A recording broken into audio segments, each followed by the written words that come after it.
sabe que isso vai pro vídeo, né?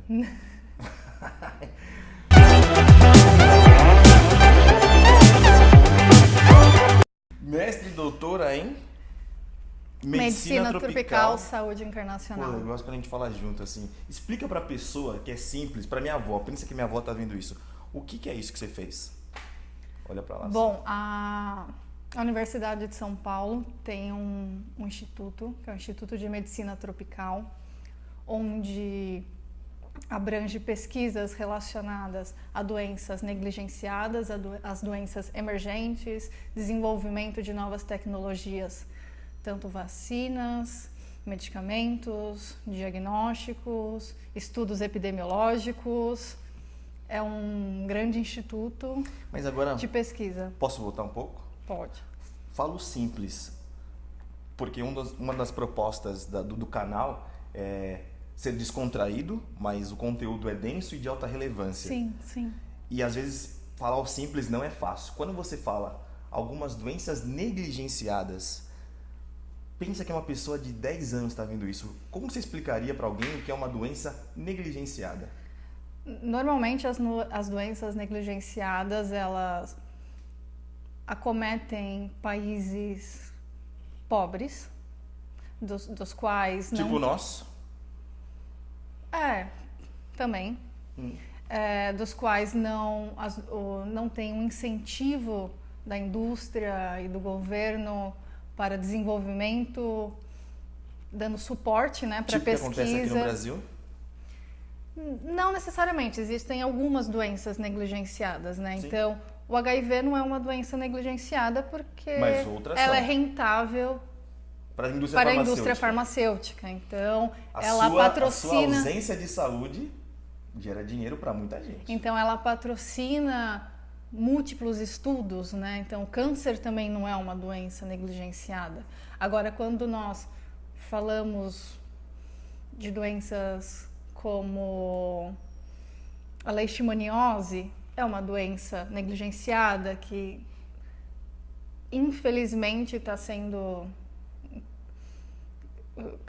números crescentes, não só no Brasil, como no estado de São Paulo. A malária. Qual mais uma? Leishmaniose, malária, qual fácil assim? Você lembra? Nossa, são as parasitárias em geral, né? Quase todas, né? Oi, parasitárias. Fala simples, mulher. Não, as relacionadas a doenças causadas por parasitas, né? Então, a malária, a leishmaniose, aí a leishmaniose você tem múltiplas leishmanioses, né? Leishmaniose visceral, leishmaniose cutânea. Aí todas elas são doenças negligenciadas. Não sei o que, lumbricoides. Como é que chama essa bodega? Então, mas as negligenciadas, elas têm importância de impacto de saúde pública, né? Então, acomete um número elevado de pessoas, essas pessoas deixam de trabalhar, deixam de produzir, então... Por doenças que já poderiam ter sido eliminadas e por algum descuido não foram, ou então elas voltam. Sim, eliminadas é muito complicado, eliminar Erradicar, ou erradicar, né? Eliminar é uma coisa, erradicar é outra coisa. O Brasil, ele tinha eliminado o sarampo, nós tínhamos um certificado de eliminação do sarampo, nós não éramos erradicados ainda. Mas já vamos falar do sarampo nós já? Nós estávamos num processo, entrou em erradicação, então nós estávamos no processo... Eu preciso te chamar de doutora? Ainda não, mas não precisa. Ah, tá bom. Pode ser Bárbara. Tá bom. Tá bom, Bárbara. Bárbara. Tá bom, Bárbara. Então, nós estávamos no processo de erradicação, né, do sarampo, e nós tínhamos um certificado da Organização Mundial da Saúde e da Organização Pan-Americana, do que nos certificávamos que nós éramos um país livre de sarampo. Só que o quadro mudou.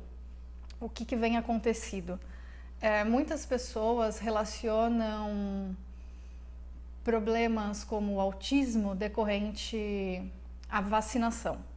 Então, após esse infeliz comentário gerado, diminuiu o número de mães levando seus filhos para ser vacinados. Nossa, aí deixa eu fazer uma observação. Isso é muito complicado. Começa uma questão de lenda urbana, né? São lendas urbanas. Que tem grande adesão, é Sim. fácil de criar e depois é muito difícil de corrigir isso na população. Isso. E as pessoas começam a repetir as coisas como se fosse uma verdade absoluta. Sim. Fala sem saber. Sim. E isso gera um grande impacto no tocante à saúde, isso, né? Porque infelizmente as pessoas não têm noção da importância de você vacinar, de você ter uma alta cobertura vacinal. Né? Quando você tem uma alta cobertura vacinal, você acaba tendo uma proteção de rebanho, né? Se você tem 94% da sua população vacinada, essa outra pequena parte da população não se vacinou, ela é beneficiada por causa desses que se vacinaram, evitando com que casos da doença sejam introduzidos novamente no país e tudo mais. Então, é muito importante você manter as taxas de adesão da vacina alta, porque você consegue proteger um rebanho inteiro, né? Que e é como mantém as taxas de vacinação alta? Então, com ação social do governo, com o médico da família, com o médico da família, divulgação na mídia, marketing. Divulgação. E o mais importante é entender que vacina salva vidas, né? Vacinas, esse eu vou colocar bem grande. Pá!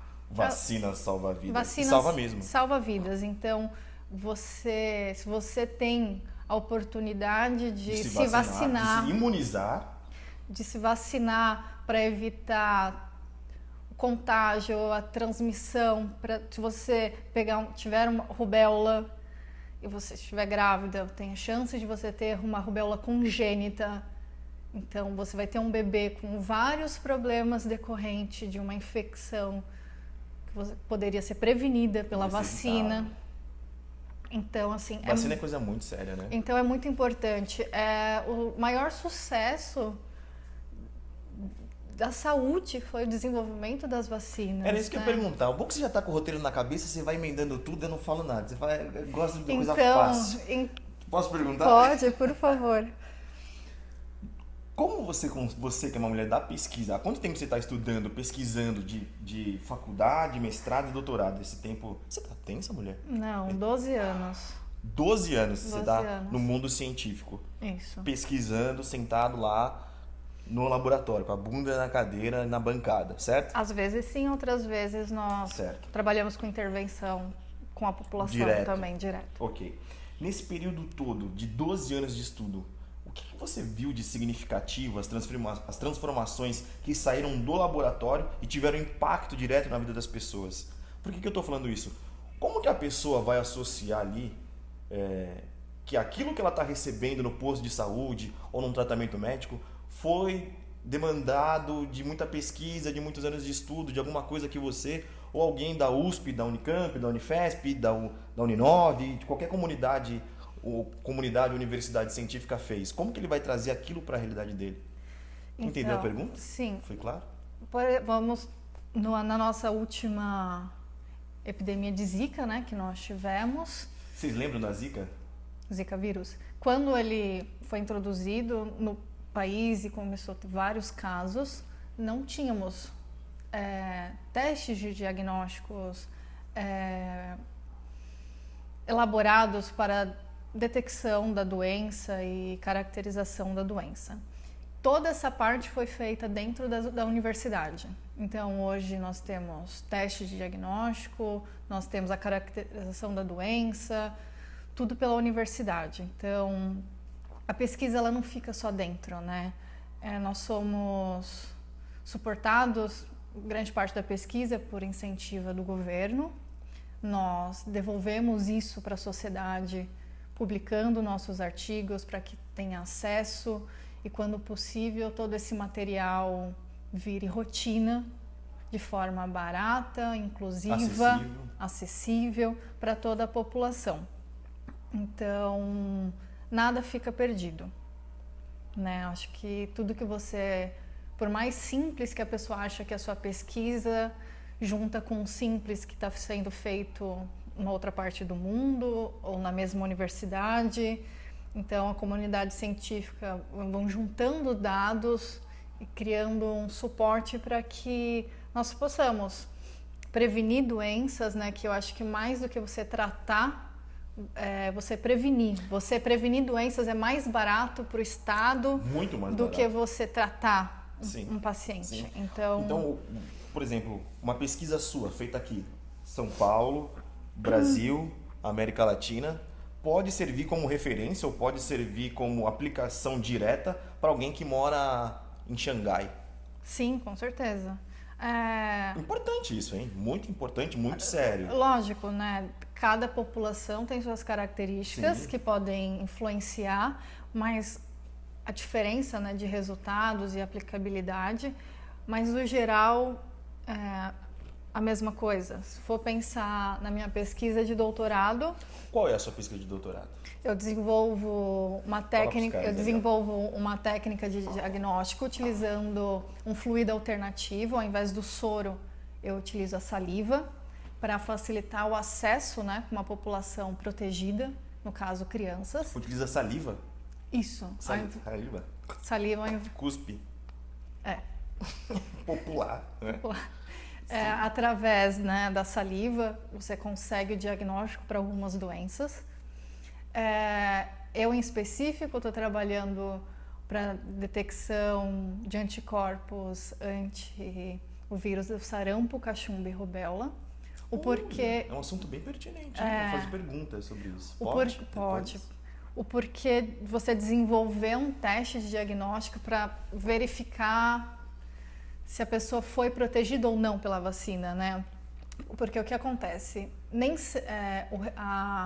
O estado vacinal que você olha da população, pelo cara crachá, olhando o caderninho, se foi vacinado ou não, ele não é igual ao estado imunológico individual de cada criança, de cada adulto e assim por diante.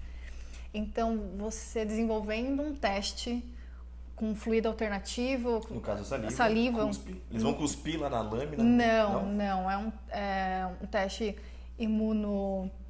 imunológico, não tem imunoenzimático, né? Mas a forma de coleta, você coleta num tubo, o paciente coloca o algodão na boca, esse algodão ele fica cheio de saliva e isso leva no início era assim, só que a gente foi desenvolvendo, né, melhorando, porque fica mais confortável para o paciente passar o algodãozinho na boca. O algodão do tipo que CSI. Os caras vêm... Não, na verdade você coloca um rolete de algodão na boca e ele fica todo encharcado com a sua saliva. Eu levo para o laboratório, processo e faço o teste em si e consigo dizer se aquela pessoa ela está ou não protegida pela vacina, porque nós temos interferentes, nós temos falhas vacinais primárias e falhas vacinais secundárias. O que são essas falhas? Nós estamos num estado que tem um monitoramento da rede de frios da vacina, perfeito não, mas muito eficiente. Rede de frios? Rede de frios é o que controla a cadeia de frios, né? O que controla a temperatura, queijo, a temperatura ideal das vacinas, né? Porque você tem que controlar corretamente a temperatura. Desculpa, presunto que rede de frios. Desculpa. Então, nós temos essa falha vacinal pela falta, né, do monitoramento da temperatura das vacinas.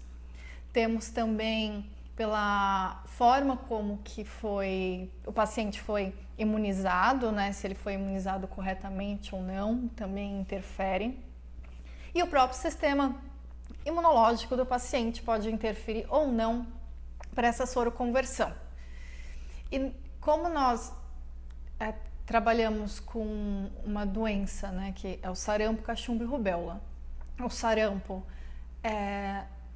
na Europa, vive em constante epidemia de sarampo pela baixa proteção vacinal, né? A população europeia não adere tão facilmente às vacinas, né? Eles não levam as crianças para a imunização. E doenças viajam viajam em 12 horas, elas podem chegar ao Brasil em 18 horas. Viajam através das pessoas. Através né? das pessoas. Seja o turista, o Seja cara que vai de avião, de barco. O cara doenças viajam. Viajam em doenças horas. viajam. Né? Então, você certificar que a sua população ela realmente está imunizada é muito importante. Por isso que é importante quando você vai fazer algumas viagens, alguns países pedem sua carteira de vacinação, pedem algumas vacinas. Sim, agora, algumas são já obrigatórias. Vacina contra a febre amarela para você Isso. não levar uma doença do seu país para o outro e assim país. sucessivamente, Nem ou até trazer, e né? nem trazer e assim sucessivamente. Aqui no estado de São Paulo, dentro do Hospital das Clínicas, nós temos o ambulatório dos viajantes, que auxilia, né, toda essa parte de vacinas, aconselham para determinados países que você vai, quais vacinas que você tem que tomar, e todas que estiverem disponível na rede pública, esse viajante ele é vacinado. 2 perguntas. Primeira, eu vou fazer as 2 porque senão eu esqueço, tá bom? Ok. A primeira, tá rolando uma campanha aí do governo que as pessoas com mais de 30 anos, eu acho que é essa a idade, esse é o corte, tem que se vacinar novamente contra o sarampo. Eu quero que você comente isso brevemente, porque lembra que nosso tempo está acabando.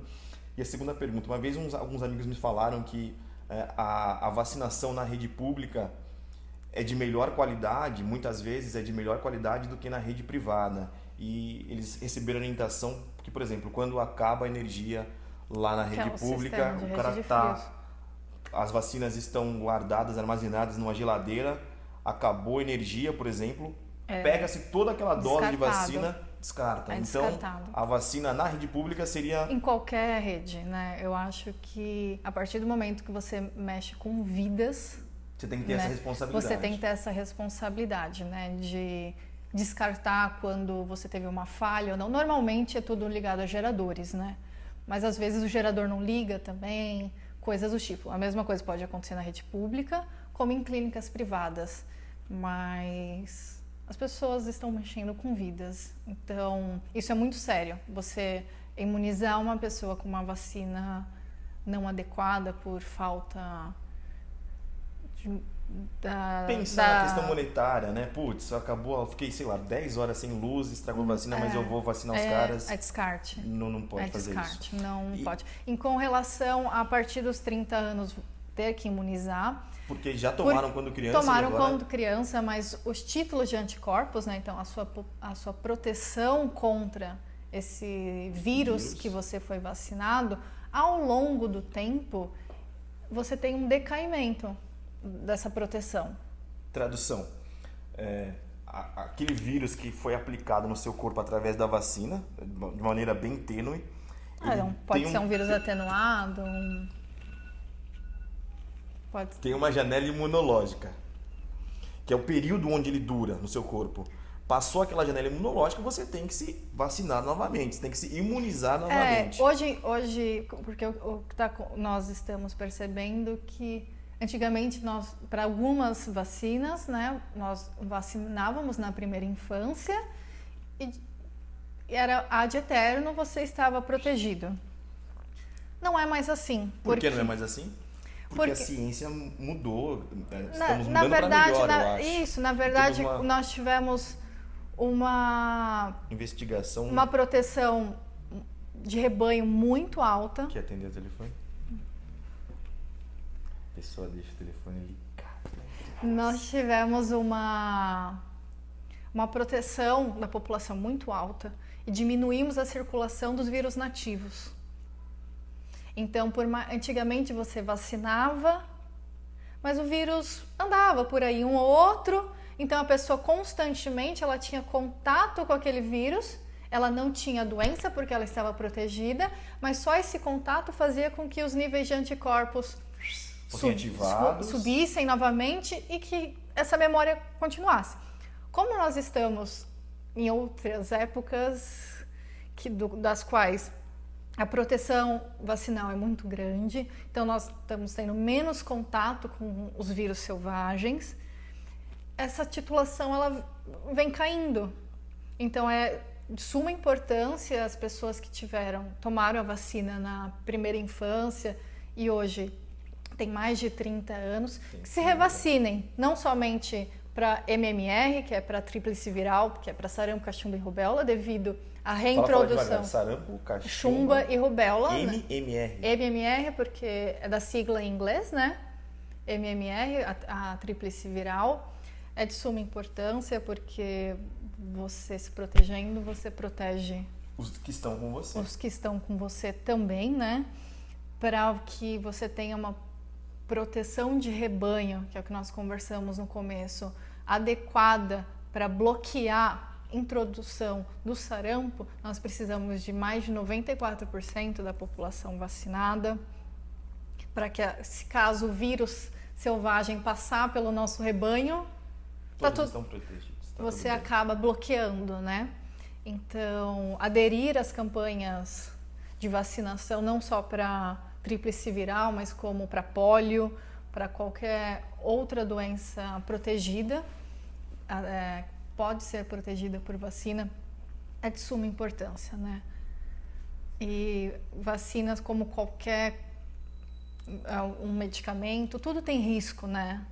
Nada é 100% safety, né? Você pode ter problemas com qualquer coisa, né? Mas as vacinas, no geral, elas são seguras, eficazes e de fácil acesso. Nós estamos num país que, para vacinação, é exemplo no mundo inteiro. Então, é um programa que funciona. O governo vacina com né, consegue proporcionar para a nossa população todas as vacinas de importância epidemiológica para nós. Então, nós temos, por que não usar?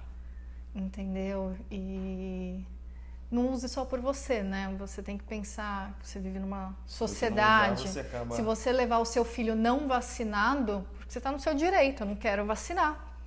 Não quero. Não quero, só que ele vai para a escolinha. Tem contato com pessoas. Tem contato com pessoas que talvez a mãe até vacinou, mas, como eu falei, por algumas falhas, a criança não conseguiu se proteger. Então você vai expor outras pessoas. O direito é seu, só que seu direito acaba... A responsabilidade também. Sim, só que seu direito acaba quando você interfere com o outro, né? E as doenças, ela não está relacionada só aqui, né? Ela não entra e para aqui, ela tá né? no geral. Então é super importante se vacinar para quaisquer doença, sim, mas agora é de importância por causa da reintrodução do vírus, né? É o sarampo. Sarampo. Fala pros caras, aponta o dedo assim, ó. Tome a sua vacina de sarampo, rapaz. É a MMR, tríplice viral. Tríplice viral. Vacine seus Vacine-se. filhos. Vacine-se. Vacinem-se. É super importante. Nosso tempo tá acabando. E em breve, provavelmente para você, a ciência, né, vai devolver isso para a sociedade, para você não vacinar em massa sem saber se a pessoa já estava imunizado ou não, vão ter os testes, né? Então, você faz o teste, foi imunizado ou não, está protegido ou não, aí você acaba revacinando somente os que realmente necessitam, né? Okay. Então, a ciência, ela não é estagnada, ela evolui, ela... Dinâmica. E evolui para melhor, né? De uma evolução para melhor. Sim. Então, é isso. Nosso tempo tá acabando. Ela assim, falou, eu sou um pouco tímida. Eu sou tímida. Começou a falar, blá. Falei, caramba, mulher disparou, que bom. Tá à vontade? Foi ótimo. É? Espero ter esclarecido algumas coisas. Ela já está encerrando antes de eu fazer a última pergunta. Então, tá pergunta. Bom. Beleza, fica por aqui. Fala um pouquinho do seu doutorado, rápido assim, ó, mas consegue ser simples. Então, meu doutorado eu falei em quase tudo agora. Tá bom. Eu desenvolvo teste de diagnóstico com saliva. Problema seu. É isso. Se alguém quiser mais informação do seu doutorado, procura onde, sei lá, como é que faz? Pode entrar em contato pelo meu e-mail, né? É bfcsampaio@gmail.com. Você já Qualquer tem alguma coisa dúvida, publicada pela USP e tal? tenho Se as pessoas artigos. quiserem se imunizar, vão aonde? Lá no Hospital das Clínicas? Então, necessariamente você não precisa ir ao Hospital das Clínicas para se vacinar, né? Os Pode ser no postos, postinho da sua postos de casa. saúde, né? Uhum. O Hospital das Clínicas atende, né, os moradores da região e casos, bom dia que ele vai bem, né? E casos de e caso quando relacionado a viajantes, é um departamento mais voltado para isso, mas também vacina, mas a população local. Sempre procure o posto mais próximo, né? Que é o que vão ter as vacinas e tudo mais. E para aquele cara que quando leva qualquer tipo de injeção desmaia, o que ele pode fazer? Virar homem, né? Tomar vergonha na cara. Receba! Porque mulher toma e tá tranquilo, né? Mas eu já vi vários homens Sim, eu não que sei. aparentemente são brutos, fortes, recebem uma injeção, o cara desmaia. Não tem muito o que fazer. Não tem muito o que fazer, né? Então dá bronca assim pra ele, ó. Vacinem-se. Quer falar mais alguma coisa, Bárbara? Não, Quer só mandar um beijo agradecer. pra sua mãe? Um beijo pra minha mãe, pro meu pai. Pra Xuxa. Pra Xuxa. Obrigada pela oportunidade. Fala muito. Eu sou tímida. Um pouquinho. Tchau, tchau. Obrigada. Até a Até a próxima. próxima.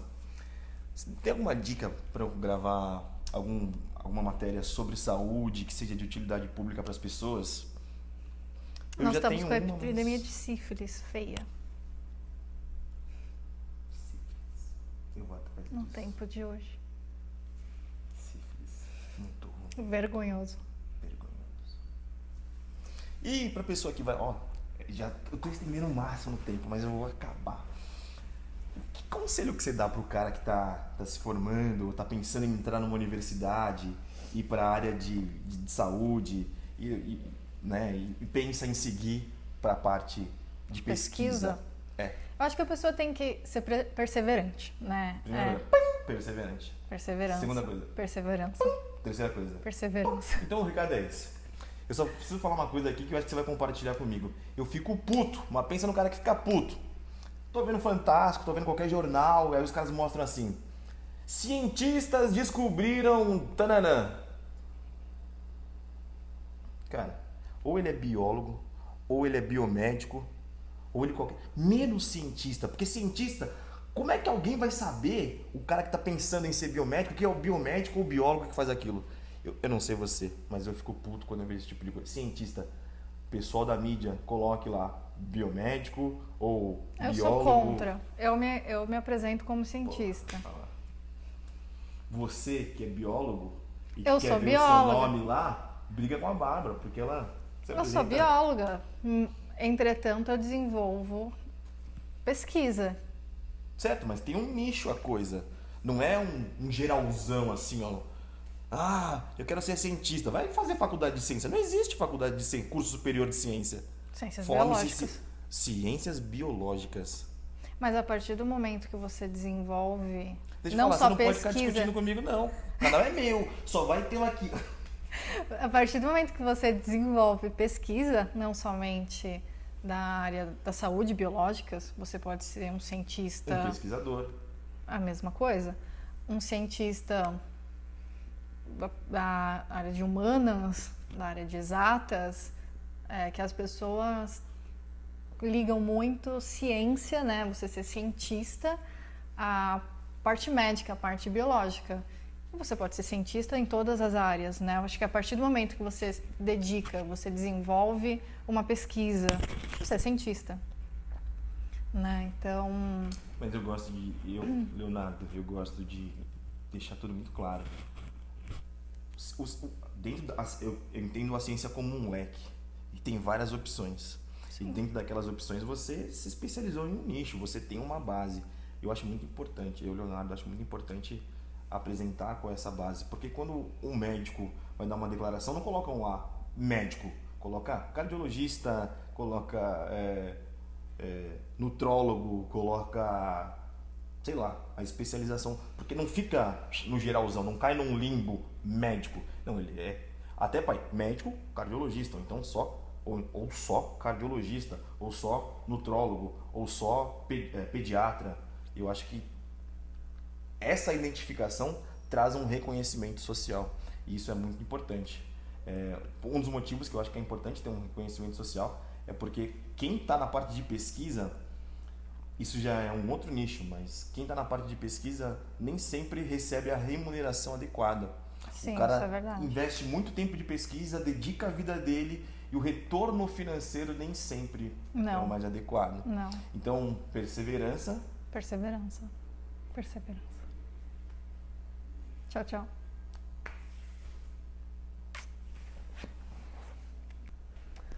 Olá, pessoal. Hoje eu tenho uma pergunta Tostines para vocês. A questão é: depressivo e suicida é a mesma coisa? Todo suicida é depressivo? E todo depressivo é suicida? Já parou para pensar que tem falado-se muito de depressão, de suicídio, de adolescentes que estão cada vez mais se suicidando? É uma pergunta difícil de responder, não é verdade? Pois bem, a ideia é o que leva as pessoas ao suicídio, aos adolescentes. A mídia hoje em dia cobra muitas questões, né? A felicidade hoje é uma cobrança muito grande, principalmente entre os adolescentes. Não é verdade? Já parou para pensar nisso? O papo hoje é sobre depressão e suicídio. Psicoterapeuta Renê Nunes. Vamos nessa.